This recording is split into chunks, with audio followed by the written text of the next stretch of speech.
This is Father Bill O'Brien from St. Callistus Parish. I want to say hello to everyone and wish you a happy Easter. We rejoice that the Lord himself is risen. And before we talk about what that means, I just want to give a little shout out to all our people at the Lutheran home. Not sure if they'll be watching this, but we're thinking of you, we're praying for you. Also all our homebound, that we're very much missing you and our visits to you. So we're praying for all of you and also for everybody in the parish. So we think about the resurrection of Jesus. Hallelujah, he is risen. It's a wonderful thing. And basically, it's God completing the creation that he started at the very beginning of the book of Genesis, the very beginning of the Bible. God created out of nothing. His power is so great, and he did it out of nothing.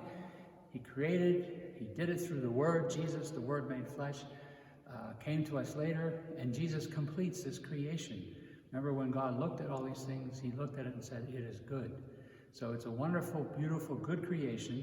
Kind of got mixed up by sin, and Jesus comes to us to take away the sin. So we say one of the aspects of what he does, his preaching, teaching, his suffering, his death, his resurrection, is redemption.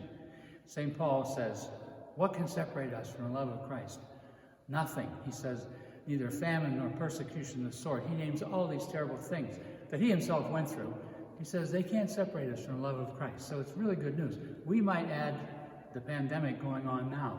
It's very difficult for a lot of us, scary, but it cannot separate us from the love of Christ.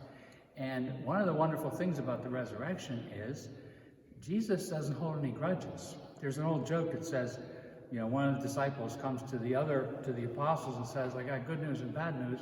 Good news is Jesus is risen.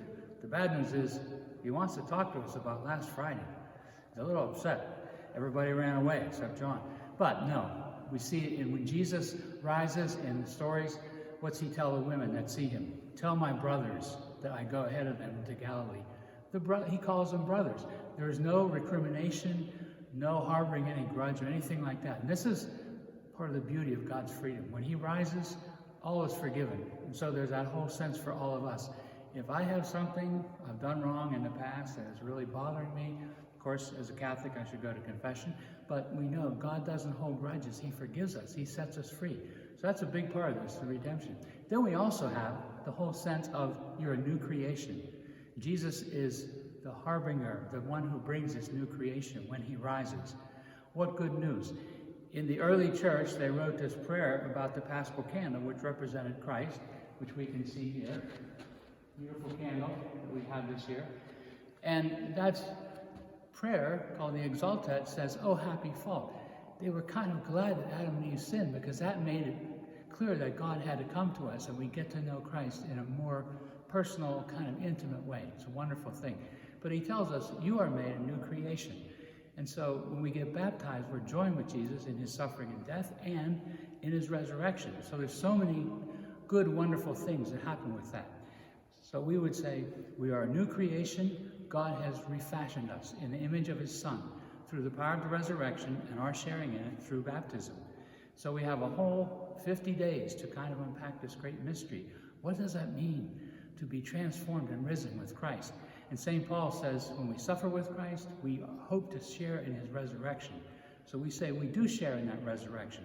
And so the power of God to bring new life in difficult situations, we know during this pandemic, all the problems we're having, all the difficulties, God will bring new life out of it. Our call is to trust in him, to stay faithful to him, and to pray about what new ways does God want me to live my life, to act. There's probably going to be a new normal, as everyone's saying. Things might not be exactly the same. So we might ask, how am I supposed to be more Christ-like as time goes forward?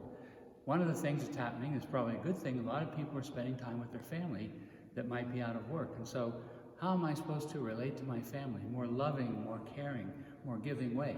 This would apply to parents, also applies to the children. They're not off the hook, but they need to say, how can I be more responsive and understanding of my parents and help them with our mission as a family that lives, hopefully, like the Holy Family in Nazareth. So there's so many good things to say about the resurrection. Maybe in the coming weeks we'll talk more about it, but we know that God has delivered us from sin, evil, suffering, all the bad stuff, and even death, and he has made a new creation. So we rejoice. Hallelujah, the Lord is risen. May God bless you. Remember that we are praying for you. We miss you. And we look forward to soon we will be back again in church celebrating the good news of Jesus Christ, his word, and the Holy Eucharist. Thank you, and God bless.